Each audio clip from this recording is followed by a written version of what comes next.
سلام طعنان نخلكم تخታተልተይ ይኹን እንዳበልኩ ናብ ናይ ልምዓንቲ መደበይ ከኣቱ ኣብ ናይ ልምዓንቲ መደበይ ከም ተልሙድ ንዓኹም ንተኸታተልተይ የምህር እዩ ኢለስ ሓሰብክዎ መደብ ሒዘልኩም መጽእ ኣለኹ ናይ ልምዓንቲ መደበይ ዘልዕሎ ናብ ሓዳር ምስኣተኹም ክትፍጽምዎም ዘይብልኩም ናይ ጾታዊ ርክብ ዓይነታት ክንርኢና እሞ ኣብ ሓዳር ዝፍጸሙኸ ከመይ ዓይነት እዮም ዝብል ሓሳብ እውን ክንርኢና እስካብ ናይ መደበይ ፍጻመ ሓቢርኩም ንጽንሑ ነዚ ቻነል ሓደሽቲ ዝኾንኩም ሰብስክራይብ ብምግባርን ነታ ናይ ደውል ምልክት ሓንቲ ሻዕ ብምንካን ዝተፈላለዩ ናይ ጾታዊ ርክብ ናይ ጥዕና ከምኡውን ናይ ሓዳርን ናይ ፍቕርን ህይወት ኢንፎርሜሽን ትረኽብሉ ቻነል ስድራ ንኽትኮኑ ብኽብሪ ንሓትት መደብና ናብ ብዙሓት በፂሑ ትምህርቲ ንኽወስድሉ ላይክ ጌርኩም ጀምርዎ ስድራን ዝኾንኩምኒ እንዳመስገንኩ ናብ መደበይ ክምለስ ቅድሚ ናብ ሓዳር ምእታውና ዝነበሩና ሕማቕ ናይ ጾታዊ ርክብ ልምድታት ክንገድፎም ኣለና ነዚኦም ምግዳፍ ግዘ ክወስደልኩም ይኽእል እዩ ኮይኑ ግና ግዘ ወሲድኩም እውን ክትገድፍዎም ክትምክሩ ኣለኩም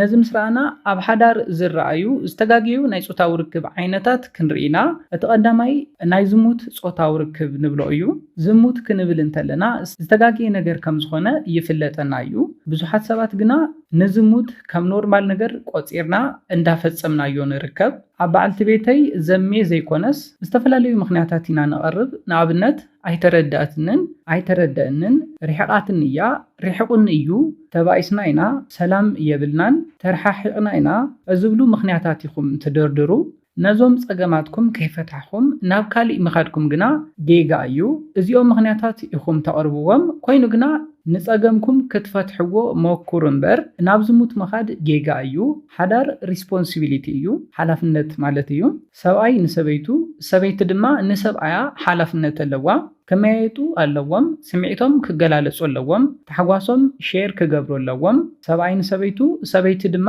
ንሰብኣያ ታሕጓስ ናይ ምፍጣር ሓላፍነት ኣለዋ ስለዝኾነ ነገር ከጋጥመኩም እንተሎ ክትመያየጡን ክትፈትሕዎን ኣለኩም ንጸገማትና ዝፈትሕ ካሊእ ሰብ የለን ስለዝኾነ ተዘራሪብኩም ጸገማትኩም ክትፈትሑ ሓላፍነት ኣለኩም ነዚ ክትገብሩ ኣለኩም እምበር ናብ ዝሙት መኼዲ ምኽንያት ክትገብርዎም የብልኩምን ሓደ ሰባት ድማ ዝተጋግየ ኣረኣያ ናይ ዝሙት ኣለኩም እዚ ድማ ንበዓልቲ ቤተይ በዓል ገዛይ ይፈትዋ እየ ግና ነዚ ኢለ ታሕጓሰይ ክስእን የብለይን ናብ ዝደለኽዎ ከይደ ጾታዊ ርክብ ክፍጽም ዕግበት ክረክብ ክሕጎስ መሰለ እዩ ትብሉ ዝተጋግየ ኣረዳድኣ ዘለኩም ሰባት ኣለኹም በዚ ዝተጋግየ ኣረዳድኣ ናብ ዝሙት ትኸዱ ሰባት እውን ኣለኹም እዚ ፍጹም ጌጋ እዩ ከም ኖርማል ከም ቀሊል ነገር ቆፂርኩም ካብ በዓልቲ ቤተይ ካብ በዓል ገዛይ ዘይረኸብክዎ ናብ ዝሙት ከይደ ምርካበይ ኖርማል እዩ ከይደ ዕግበት ምርካበይ ታሕጓስ ምርካበይ እንታይ ጸገም ኣለዎ ትብሉ ዝተጋግየ ኣረዳድኣ ዘለኩም ሰባት ኣለኹም እዚ ድማ ምስ ፈጣሪኻ ምባኣስ ዓለማዊ ህይወትካ ጥራሕ ምፍታው እዩ ኣብ ጸገማ ኣብ ታሕጓሳ ምስኣ ክኸውን ኢልካ ቃልኣቲኻ ዝተመርዓኻያ በዓልቲ ቤትካ ክሒድካ ምስ ፈጣሪኻ ምባኣስ እዩ ካብ ቃል ፈጣሪና ወፂና ክንነብር እንተለና ድማ ምስ ፈጣሪ እንዳተባኣስና ንነብር ከም ዘለና ክንፈልጥ ኣለና ካብቲ ናይ ዝሙት ታሕጓስን ዕግበትን ዝተባረኸ ህይወት ዝተባረኹ ውላዳት ወሊድኩም ምስ በዓልቲ ቤትካ ናብ ዓብይ ነገር ምብጻሕ ንደቅኻ ናብ ልዑል ደረጃ ምብጻሕ ስለዝዓቢ ጌጋ ከም ዝኾነ እውን ፈሊጥኩም ነዚ ነገር እዚ ክትገድፍዎ ኣለኩም ነዞም ኩሎም ነገራት ዝሙት ከስእነኩም ስለዝኽእል ካብ ዝሙት ረሓቁ ኣብ መበል ካልኣይ ንሪኦ ኣብ ሓዳር እንዳሃለኹም ዝግበር ናይ ጾታዊ ርክብ ጌጋ ድማ ናይ ጾታዊ ርክብ ፊልምታት ምርኣይ እዩ ኣብ በይንኻ ክኸውን ይኽእል ምስ በዓልቲ ቤትካ ክኸውን ይኽእል ናይ ጾታዊ ርክብ ፊልምታት ክትርኢ የብልካን እዞም ፊልምታት ሓቅነት ዘይብሎም ካብ ሓቂ ዝረሓቁ ፊልምታት እዮም ኣብዞም ፊልምታት ክትፍጽምዎም ዘይብልኩም ምንቅስቃሳት ትርኢኹም ክትምክርዎም እውን ስለትደልዩን ብተወሳኺ ድማ ኣብዞም ፊልምታት ዘለው ጻንሒት ሓቂ እንዳመሰለኩም ብዛዕባኹም ዝተጋግየ ኣረኣያ ክህልወኩም ክገብረኩም ስለዝኽእል ነዞም ፊልምታት ክትርእዩ የብልኩምን ስነ ኣእምራዊ ጉድኣት ናይ ኮንፊደንስ ምቕናስ ከስዕበልኩም ይኽእል እዩ ኣብዚ ፊልም ዝረኣኹሞ ወዲ 40-50 ደቂቕ ጸኒሑ ኣነ ደኣ 2-3 ወይ ድማ 4 ደቂቕ እየ ዝጸንሕ እሞ ሰበይተይ ደኣ ዘይዕግባ ዘለኹ ኢልኩም ኮንፊደንስኹም ንኽወርድ ይገብር እዩ ኮንፊደንስኹም እንተወሪዱ ድማ ኣብ ናይ ጾታዊ ርክብ ጻኒሕትኩምን ኣብ ናይ መጥለኹም ደው ናይ ምባል ጸገም ከብጽሕ ስለዝኽእል እዚ ድማ ናብ ናይ ጾታዊ ርክብ ስንፈት ከብጽሐኩም ይኽእል እዩ ስለዝኾነ ካብ ናይ ጾታዊ ርክብ ፊልምታት እውን ክትርሕቑ ኣለኩም ኣብ በይንኻ ይኹን ምስ በዓልቲ ቤትካ ነዞም ናይ ጾታዊ ርክብ ፊልምታት ፈጺምካ ክትርኢ የብልካን። እዞም ኣብ ጾታዊ ርክብ ፊልምታት ትርእይዎም ሰባት ብሓሽሽን ብመድሓኒትን ተሓጊዞም ዝፍጽሙ ስለ ዝኾኑ ንነብስኹም ምስቶም ጾታዊ ርክብ ዝፍጽሙ ዘለዉ ሰባት ከተወዳድርዎ የብልኩምን። ስለ ዝኾነ ነዞም ፊልምታት ፈጺምኩም ምርኣይ ክትገድፍዎም ኣለኩም። ኣብ መበል ሳልሳይን ናይ መወዳእታን ንሪኦም ኣብ ሓዳር ዝፍጸሙ ዝተጋገዩ ናይ ጾታዊ ርክብ ዓይነታት ድማ ብመቐመጫን ብኣፍን ዝፍጸሙ ናይ ጾታዊ ርክብ ዓይነታት እዮም። ንበዓልቲ ቤትካ ብኣፋ ጾታዊ ርክብ ክትፍጽም እንተገዲድካያ ካባኻ ዝተፈላለዩ ሕማማት ክመሓላለፋ ይኽእል እዩ። ብተወሳኺ ድማ ስነ-ኣእምራዊ ጉድኣት እውን ይበጽሓ እዩ። እዚ ድማ ኣብ ሓዳርኩም ከቢድ ሳዕቤን ከብጽሕ ዝኽእል ሕማቕ ልምዲ እዩ። ንኣብነት ኣብ በዓልቲ ቤትካ ናይ ካንሰር ሕማም ክበጽሕ ይኽእል እዩ። ናይ ጉሮሮ ካንሰር ካብ ከምዚ ዓይነት ሕማቕ ልምዲ ዝመጽእ ሕማም ስለ ዝኾነ እዚ ከቢድ ሕማም ከየስዕበላ ብኣፍ ዝፍጸም ጾታዊ ርክብ ፈጺምኩም ክትምክርዎ የብልኩምን።